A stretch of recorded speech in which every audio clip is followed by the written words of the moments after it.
Hey everybody, it's Walter here with Coastal Caterers. In this video, I'm going to answer the question a viewer had about what would happen if you accidentally unhooked your grill or your burner from the propane tank and you forgot to close the shutoff valve.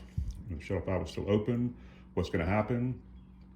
And basically what's going to happen is we have the shutoff valve here, the hand wheel's in the open position, and this is the setup here that we're going to back off. And what's going to happen is when you take it off, you might hear a little pop. That's just a line depressurizing, but you'll notice that the gas is not flowing from the tank. And the reason why is there's a safety valve inside of the shutoff valve here, and that's going to close when the plunger from the fitting here comes out of the safety valve. No matter what, it's going to close that safety valve and propane is not going to flow even if it's still in position.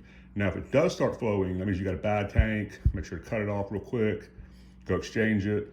But under a normal situation, when you take your grill hose off, your burner hose off your tank, the safety valve is going to kick in.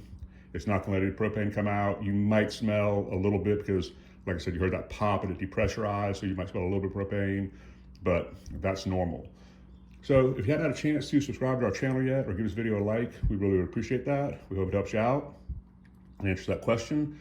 Once again, this is Walter with Coastal Caterers, and this is what will happen if you unhook your grill or burner from a propane tank that has not been shut off yet. Thanks for watching and have a great day.